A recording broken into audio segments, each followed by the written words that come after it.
everyone, and welcome to the Tom Baker Show. Wherever you are joining us from or watching us from, we appreciate it, and we're happy to have you tuning in. We have got a lot of variety in this show. We're actually going to cover motorsports from the top to the bottom, in a way. We will talk about IndyCar's event at Thermal, which has been the subject of a little bit of conversation on social media, and the ratings came in, and we're going to talk about that, the effect of being head-to-head with NASCAR's Cup race at Miami, and what's ahead for that series, which seems to be still kind of trying to find its niche, if you will. We'll talk NASCAR and Kyle Larson's near sweep at Homestead. A lot to talk about with the weekend of racing there. We're also going to look back at a short track classic moment. One night in 1985 as we watch NASCAR modified Hall of Famer Richie Evans work his magic in a super modified car built by one of his fiercest modified rivals. But we start with a winter view. We've got a couple of them, actually, from the Caraway Speedway. A couple of weeks ago, I had the chance to go out and attend their March Madness event. This was an event that basically featured open-wheel modifieds, two varieties. NASCAR Tour-type mods were the main class, but the Carolina Crate Modified Series, which are 602 mods, were also on the card, along with a bunch of other divisions. We're going to talk about some of that, but we're going to start with the Tour-type modified division. We're going to hear from the winner. Jeremy Gerstner is a veteran of that division, and he is one of the most popular drivers and well-liked drivers in North Carolina. He's from Florida, but does a lot of his racing up here in the Carolina area. This is a driver who spent 5 months in 2024 in bed, recovering from multiple serious injuries suffered in a racing crash.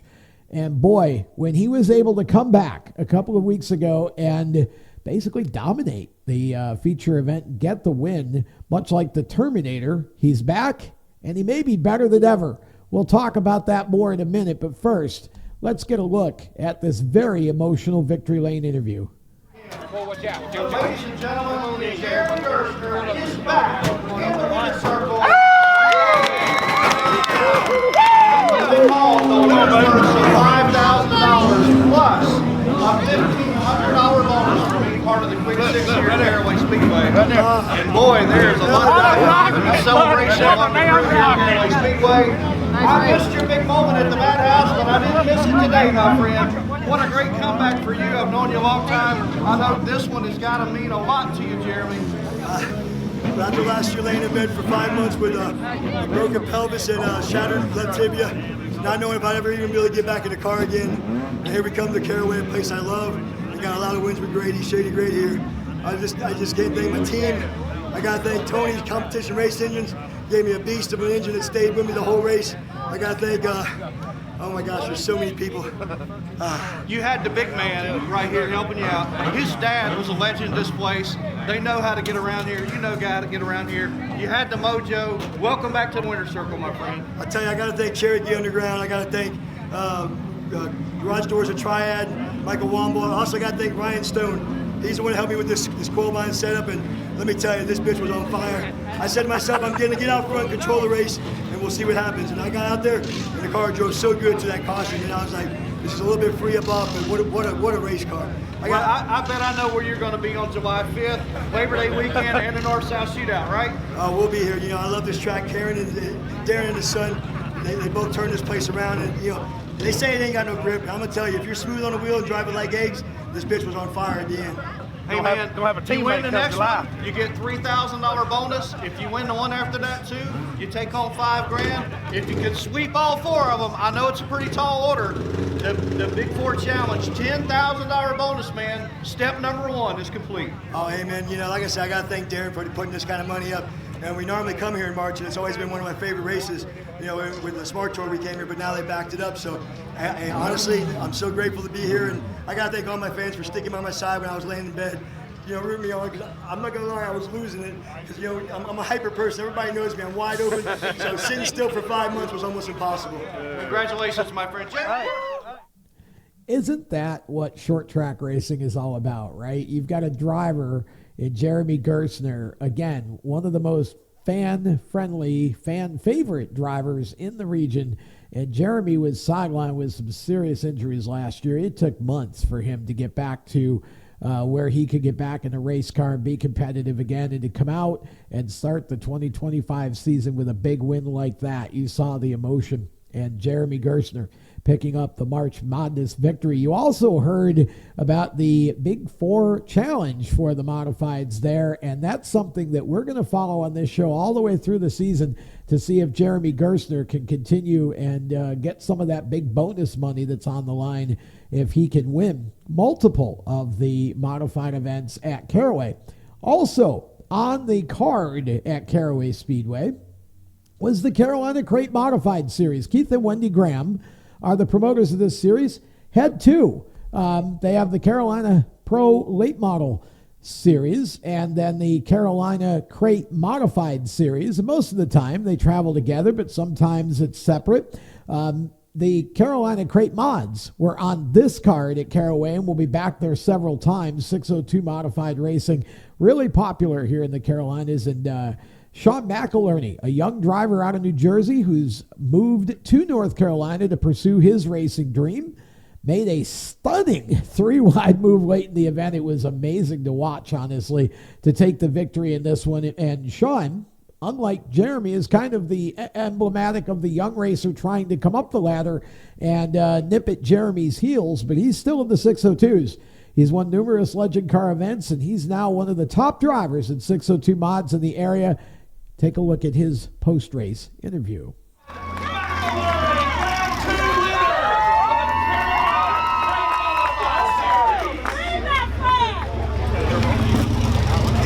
Sean, congratulations, buddy. Man, that race was easy. The car looked like it was really fighting handling all day long. Everybody was. It was like a question mark because of the conditions with the fog and the cloudiness, but when did the car really come good? And how does it feel to put this car in your lane Caraway? Let's go well. First off, I think they kept doing that line finish line, demo here, Sierra here, John Kirk, all county towing, and PRF. I mean, the car wasn't that good. It was really snug and free off. So we were fighting that, but we ended up where we needed to be at the end to win it. So very happy. Made that move on the outside. That was brave because there's all car. Tell us about how you pulled it off on that back stretch to get this win. I wanted to win it real bad, so I stuck it on the outside 3 wide, and we're here now, so. Celebrate it, enjoy it with the family and friends. Ladies and gentlemen, of course, Sean McIlerney from West Babylon, New York. I've known Sean for a couple of years now and watched him in the Legends cars and come up into the 602 mods. Again, both of those drivers fighting back tears over their victories at Caraway. That was cool to see. We are going to step aside for a moment. When we come back, we're going to talk a little bit of IndyCar and NASCAR as well. Coming back in the show, we'll be back with more after this. For over 50 years, FHS Superior Synthetic Oil has powered high-performance engines with unbeatable protection and speed. Whether it's drag racing, go-karts, sprint cars, stock cars, or your daily driver, FHS stands for high speed and delivers every time. Their advanced synthetic oils boost your engine's responsiveness, acceleration, and efficiency, giving you the winning edge on every lap. Visit FHSoil.com today to find the right products for your engine. FHSoil.com. For race fans across the United States, GetInTheStands.com is the place to find racetracks where you live and where you're traveling. Just go to GetInTheStands.com and enter your location. You'll see the tracks within 100 miles of that point, either as a list or on a map. GetInTheStands.com is 100% free to use and mobile friendly. So whether you're on a computer, a tablet, or on your phone, there's no need to download an app. To find racetracks across the United States, open your web browser and head to GetInTheStands.com. GetInTheStands.com, your racetrack directory. Attention track and series owners, elevate your fan experience with the TrackTune app. TrackTune works with your PA system, Fans and teams at the track can hear the announcers through their phones, ensuring everyone hears race calls, sponsor plugs, and more during race nights. It's simple to set up, affordable, and free for fans to download and enjoy. Visit tracktune.live for all the details and join tracks nationwide on the app today.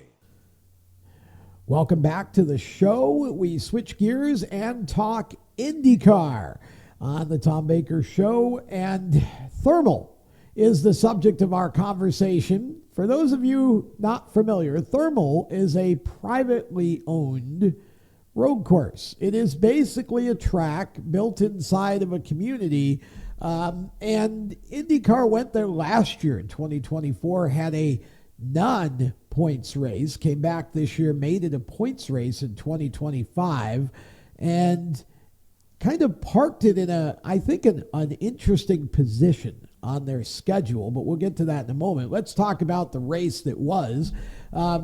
This race really, for me, never was much of a race as far as watching it anyway. It was pretty much dominated by Pato O'Ward. What was interesting about this is that really what it came down to is Pato dominated most of the race, but then with 15 laps to go, Pato and, of course, most of the leaders, Alex Palou, had been chasing him. Alex went with soft tires. Pato went with the harder tires. Now, Pato came out of the pits when he made his pit stop, and then Alex Palou made his. Palou came out 11 seconds behind Pato O'Ward with 15 laps to go. And you think, well, this isn't going to happen. Pato's going to end up winning this race. Well, not so fast. The soft tires were the key here, and Alex Palou, in 5 laps, made up 11 seconds, past Pato O'Ward, and in the final 10 laps, he put another 10 seconds on the second place car and basically just drove away. So Alex Palou off to a daily double so far for the IndyCar season. There were a couple of things about this I find interesting. The tire strategy, I'm not sure what McLaren was thinking about, but I really am wondering why they chose to go with the harder tire. Maybe they thought that Pato O'Ward, they both had about the same amount, both drivers did, of push to pass time. So maybe they thought that Pato would have enough to hold him off. They didn't think the soft tires would be that big of an advantage over the final, 15 laps or so. But it was incredible. But I really want to focus on some of the off-track pieces here. First of all, let's talk about Fox for a moment. Fox Sports had 2 major races that day, same day, almost the same start time. On Fox was this IndyCar race from Thermal, on the big Fox, so to speak. On FS1 was the NASCAR Cup Series race from Miami. Now, the Thermal race, in my opinion, and based on what I see on social media, is not one of the most exciting races on their schedule by any means. And this ended up getting just 700,000 viewers. And you ask yourself, well, what's behind those numbers? Well, we can speculate a little bit, but I think the big picture is pretty clear. Let's start with the fact that, again, head-to-head IndyCar against NASCAR Cup. Not even a fight here. There is no question that here in the U.S., there are far more NASCAR fans than there are IndyCar fans. Now, we can have a really interesting conversation as to why that might be the case, but I think that it really comes down to the fact that IndyCar has chosen to spend most of its time over the last number of years on road and street courses like Thermal rather than on ovals, where IndyCar at one point in the 70s and early 80s was big time popular in the country. It lost some of that and became more niche when they started running all the road courses. But I think another contributing factor was Fox had a huge blunder in this particular telecast because they had a power failure and they ended up simulcasting the NASCAR race on Fox for a good bit of time until they got the power back. That didn't help. I'm sure a lot of people clicked off at that point, but I don't think that factored big time into the total viewer count.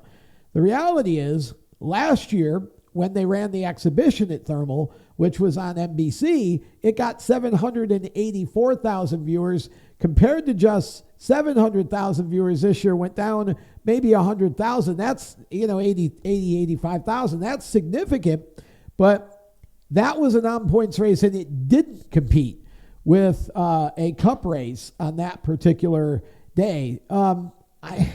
I just think this track, this race, this event is a strange event on the schedule, and I don't think it's a fan favorite. They put out 5,000 tickets. That's it. They sold out $400 a pop, so you got $2 million that came into the coffers for IndyCar. Now, I have some friends who are finance people, and they just look at numbers, and basically their suggestion, knowing IndyCar as well as they do, their suggestion is that's IndyCar's goal. Just make money, make a big profit. Well, that was a low volume, high return crowd because you only had 5,000 people, but they all paid $400 for their ticket. So you got your $2 million. Here's my question. How many of those can IndyCar get away with? And why, when you've got so many other possible tracks you could go put on a race at, that could draw more than 5,000 people, certainly. Why do you choose this? Is it because you can get $400 a ticket for this race for some reason that you can't maybe at the others?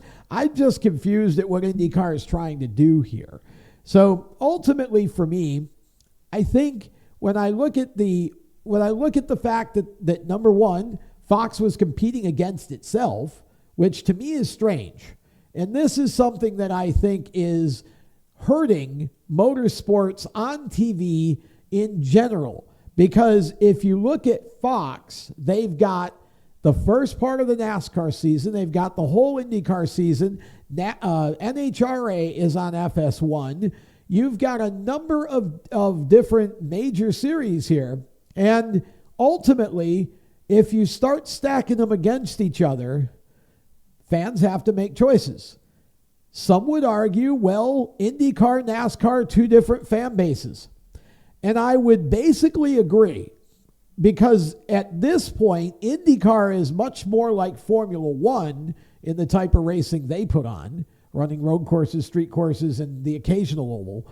NASCAR obviously is still, for better or worse at this point, we can talk about the product. We can talk about bad racing. We can, talk about a lot of things. But NASCAR is still the most popular form of American motorsports with the sort of blue-collar motorsports fan, the long-time motorsports fan. Now, youth-wise, this gets a little bit interesting. I don't see IndyCar really reaching out for the youth demographic at all. NASCAR is doing a lot with sponsoring quarter midget races and doing a lot of things trying to attract that younger demographic. But IndyCar has just made some strange moves with this. And I think Thermal, in my opinion, I think Thermal got what I would have expected. 750,000 viewers, little less than that. And what I'm going to be curious about is to see what happens going forward because Fox, on opening day for the series at St. Pete, actually got double the viewers, almost 1.5 million viewers for St. Pete. And so I'm going to be interested to see where it goes from here. I think Thermal at the end of the year is going to stand as an outlier in terms of viewership on the bottom end. And I think IndyCar really needs to take this off the schedule for 2026, or at least make it a non-points race again and give us another race at a more legitimate race venue that might be more attractive to the fans. Okay, so much for that. NASCAR had its own issues over the weekend. Most of them, though, were on track, and most of it was other drivers trying to beat Kyle Larson. We're going to start with a truck race because Kyle was going for the sweep, something we haven't seen since Kyle Busch back in the day, and Kyle doesn't do too much of that anymore. Larson's going to do it multiple times this year, I think.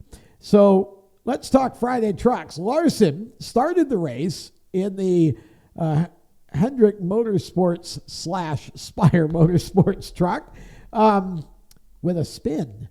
And this was a spin that happened when he made contact with the Front Row Motorsports truck being driven by Lane Riggs.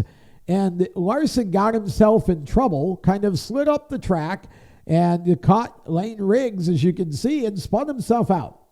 Now, that put him at the back of the field, obviously, did a nice job keeping it under control, kept it going, and now we get to see Kyle Larson do what Kyle Larson does, right? This is Homestead, Miami. You can see the contact there, and Larson's going to put himself deep in a hole. And then he's basically going to go to the top, which is his domain at Homestead, Miami, and he seems to be the only driver able to run the top the way he does, even after as many years as he's done it. And he just blasted back through the field until once again, toward the end of the race, now Kyle Larson's out front. And what happens? White flag comes out, and we end up getting a late race caution in which Kyle Larson now is going to end up in a situation, and Larson comes across, and he's going to still hang on to win over Riggs. And I'll tell you what, Kyle Larson is not a Truck Series regular. You can look at the way Lane Riggs drove this race, and there's no question Kyle Larson had the best truck. But Lane Riggs, to me, was the star. Lane Riggs is the emerging talent in this series. He is the guy, I believe, and we've seen Front Row Motorsports do this with Zane Smith. He is the guy that I think is going to, by the end of the season, be the driver that everybody's going to have to go through to win the championship. And so Larson, with an easier time on Friday, we go into Saturday for the Xfinity race, and then that's when the late race caution is going to bite him. But first, let's get the winner view from Friday. Well, Kyle, none of us are surprised, but we are all very entertained. How's this win stack up? Fourth career win in the Truck Series. Yeah, that was pretty unbelievable. From my seat, I wasn't exactly sure if I could get back up there. Didn't have the restart that I wanted. Kind of took a little bit too long to start picking them off, and then just got ripping the wall and both ends, and it was really paying dividends, I think, in 1 and 2 for me, and just staying wound up. I caught some of the guys that were doing just good enough up there where I couldn't get by and bog my momentum down, but got clear of them, and then I'm not sure what happened to the 11, but that worked out in our favor for sure. I don't think I would have gotten to him. Obviously, I would have gotten to second probably, but it would have been tough to get to him, but that last run was a lot of fun. So thanks to Spire Motorsports, thanks to Rick Hendrick and HendrickCars.com for letting me come have some fun tonight. This was definitely fun. You learned a lot too, I think. So yeah, look forward to the rest of the weekend. Yeah, the question everybody has now, how do we feel about the weekend sweep? I don't know. Got to be guys like you, so that's going to be tough. But I don't know. I felt like the truck race was probably going to be the toughest to win. Just I'm not that experienced in them. The runs are typically shorter, and I feel like I need long runs like that last one to get going. So I feel better about Xfinity and Cup, but the competition just gets tougher and tougher as you're getting on in the weekend. So we'll see, but off to a good start, so we'll try. Awesome. Congratulations, Kyle. Okay, so Kyle Larson getting the win on Friday, setting up the potential for the sweep.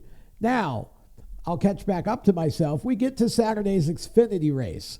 And once again, Kyle Larson is, for the most part, the dominant car. I mean, he was in position to easily win this race. But then we had a restart late in the race that took Larson out of the lead, out of the advantage that he had. And you'll see what happens here on this restart. Man, a lot of people are going to talk about Sam Mayer here. And a lot of people have talked about Sam Mayer. But for me, I look at this two ways. First off, Sam fully admitted he jumped a little too quickly. He was not prepared for Kyle Larson to put himself in a position to go very, very late in the restart box.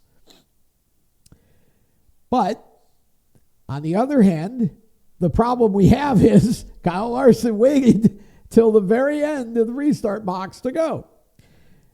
I'm not a big fan of restart boxes in general because I've said for a long time I think they cause more problems than they solve, because now you put the drivers in a position of having to anticipate what the guy in front of them is going to do instead of everybody going at the green flag, right? So, Larson lagged back just a little bit on the restart, and Sam Mayer stayed off him, and then he hit the go pedal just before Larson did, and he picked Larson's back wheels right up off the ground.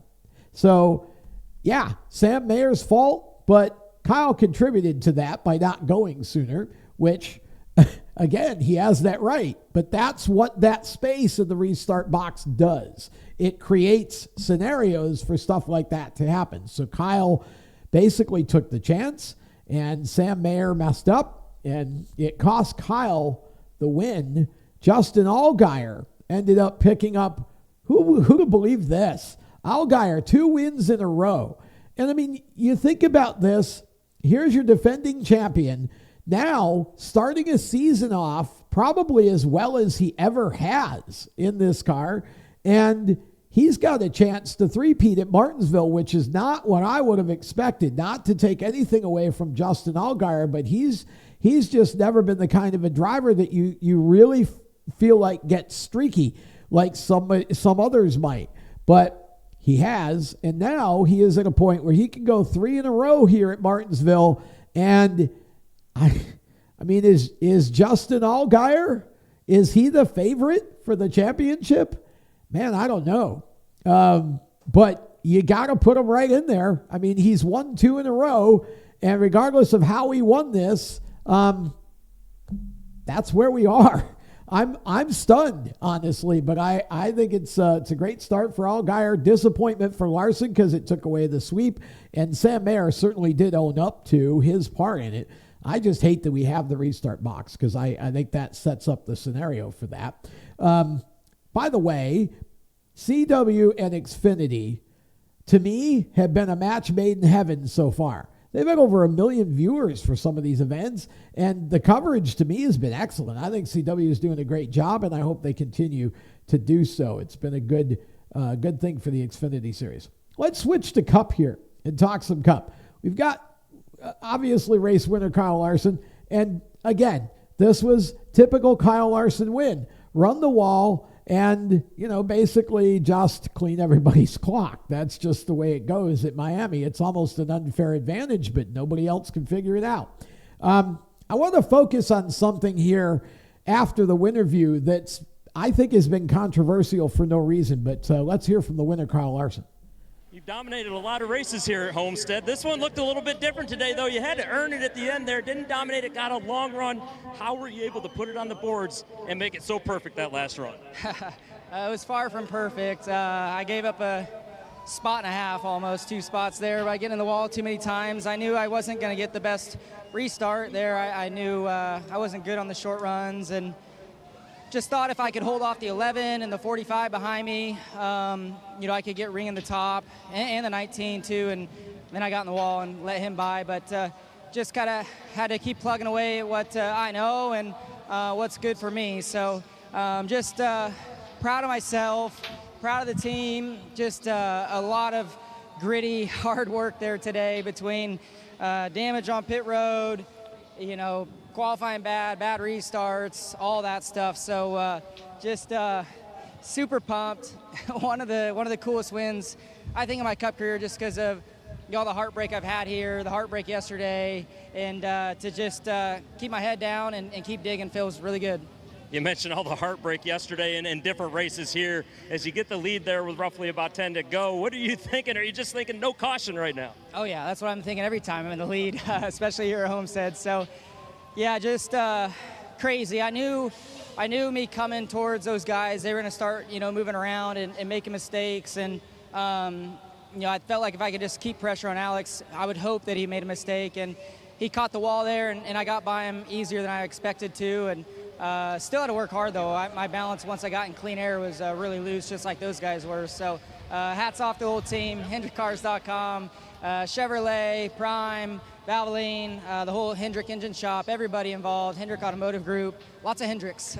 So shout out to Daryl Jackson too. I think you said you're going to owe us a bottle of Pappy, so we'll go ahead and take that. I think Owen's ready for a victory right here. Congratulations. Lots of Hendricks. Yeah, okay. Let's talk about something that happened during the race that I didn't have any problem with it. I thought it made sense. NASCAR penalized Chase Elliott for coming into the pits. Now, the penalty was because Elliott came in basically too wide. You're supposed to be a single file when you come into the pits. And Chase's view of this is that he gave the spot back to Austin Cindric, who was on the outside of him. So therefore, it should have been a penalty. But that's not what the rule really is about. The rule is a safety rule, and NASCAR's senior director of competition, Elton Sawyer, made it very clear that the scenario that they try to protect with this rule is when you're coming into the pits, with Chase being underneath the two-car of Cindric, if Cindric's pitting in one of the first couple of pit boxes, he turns, he's going to spin Elliott out. So this, and you got a chance to hurt both cars. So this to me is, I don't know why anybody has a problem with what NASCAR's done here. I think it was the right call. I think it's a good rule. Everybody knows it, and the track was cautioned at the time. It wasn't like, we were all green flag and everybody made green flag pit stops. I just am not seeing the issue with this. I think NASCAR got it right. It was tough for Chase Elliott, but I think NASCAR made the right call here. With that, we're going to take a break. When we come back, we're going back in time to 1985 and watch some racing. For race fans across the United States, GetInTheStands.com is the place to find racetracks where you live and where you're traveling. Just go to GetInTheStands.com and enter your location. You'll see the tracks within 100 miles of that point, either as a list or on a map. GetInTheStands.com is 100% free to use and mobile friendly. So whether you're on a computer, a tablet, or on your phone, there's no need to download an app. To find racetracks across the United States, open your web browser and head to GetInTheStands.com. GetInTheStands.com, your racetrack directory. Attention track and series owners, elevate your fan experience with the TrackTune app. TrackTune works with your PA system. Fans and teams at the track can hear the announcers through their phones, ensuring everyone hears race calls, sponsor plugs, and more during race nights. It's simple to set up, affordable, and free for fans to download and enjoy. Visit tracktune.live for all the details and join tracks nationwide on the app today. For over 50 years, FHS Superior Synthetic Oil has powered high-performance engines with unbeatable protection and speed.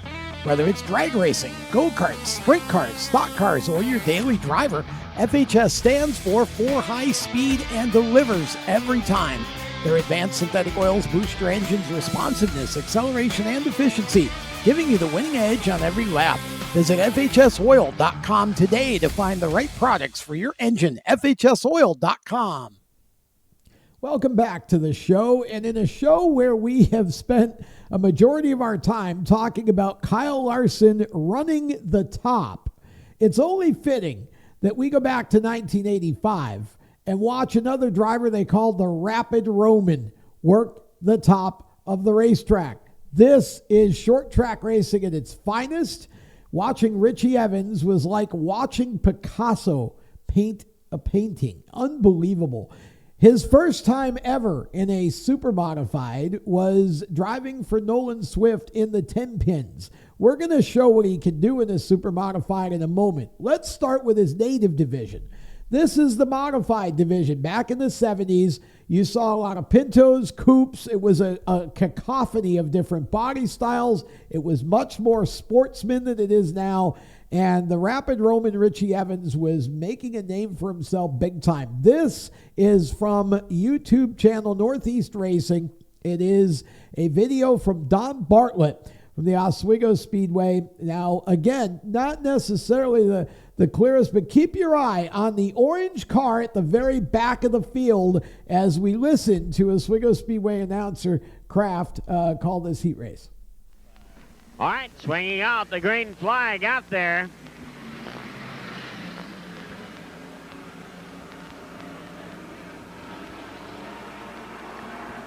And sliding out in front in the back straightaway is the 01 of Gail Barber out of Bliss. Look at Evans on the outside here. Running high and on the outside, he's in the top 5 and still going strong.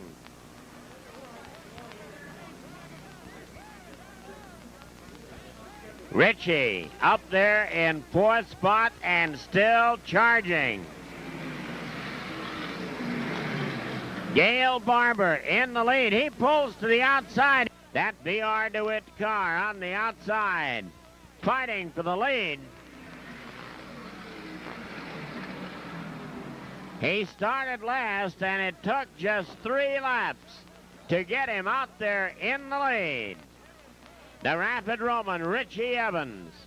Gail Barber is in the 01, running out there in good shape.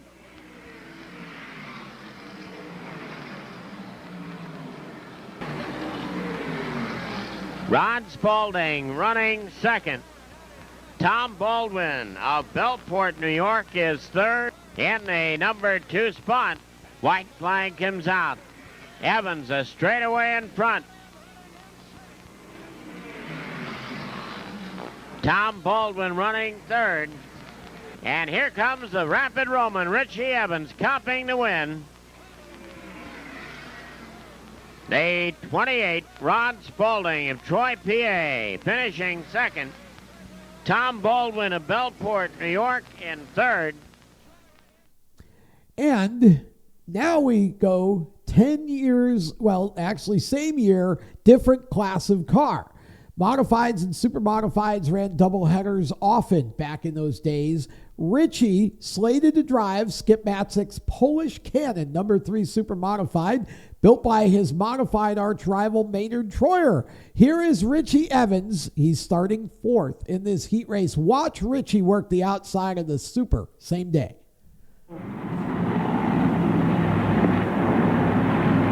All right, Richie Evans in the 3 out here, changing with Kenny the Kid.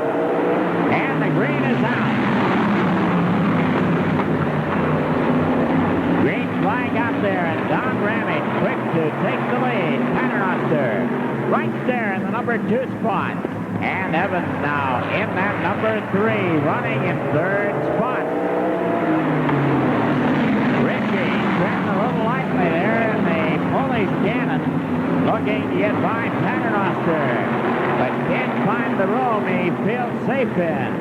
Now he goes by on the outside, but a yellow is out. Sets the pace. The green is out. Evans creeping up on the outside. And Evans stays in an outside groove. Richie Evans out of Rome, New York. He's going for it, and he takes over that number 1 spot.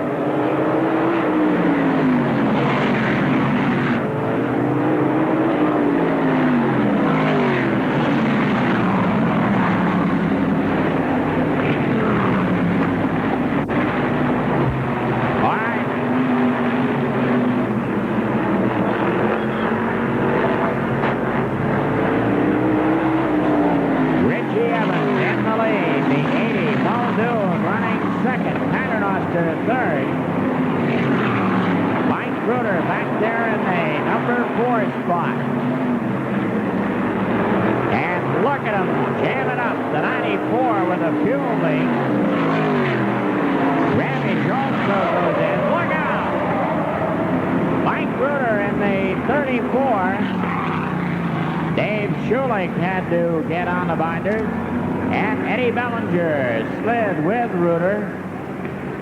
They were racing right together there. They back to the pack. The green lights are on. And Muldoon working on Richie Evans. Wow! He was all over the front straightaway there. Mike Muldoon, he's got a wheel underneath. And stays on it just a little bit longer, but Richie willing to run on the outside.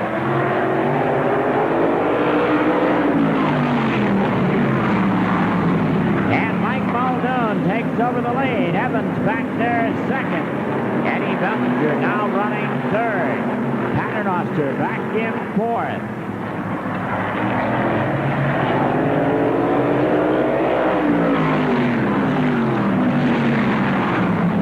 A.J. Michaels battling with the 16 of Dean Hogue back there. And now A.J. sliding back as Schulich gets on it.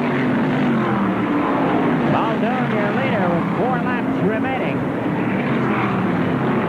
Evans back there. There's now the 16 of Dean Hogue.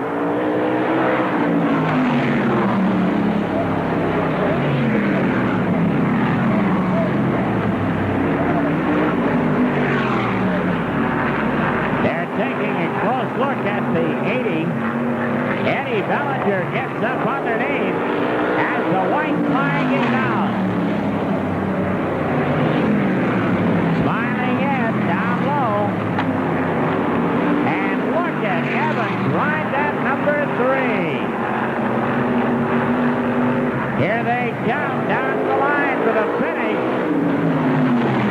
And Evans gets the win. There he is, the Rapid Roman, ladies and gentlemen. Gets the victory kiss and the picture's taken. That's Richie's first checkered flag in a supermodified here at Oswego Speedway. It wasn't, however, his first checkered flag in a supermodified. As I mentioned when we started this segment, 10 years earlier, he hopped into legendary supermodified driver Nolan Swift's 10 pins at Thompson Speedway in Connecticut and lapped the field in a 150-lap classic event for the supermodifieds there on a day in which one of Swift's crew members, John Roberts, was killed by an errant modified who had a stuck throttle coming off the wall and ended up landing in the infield.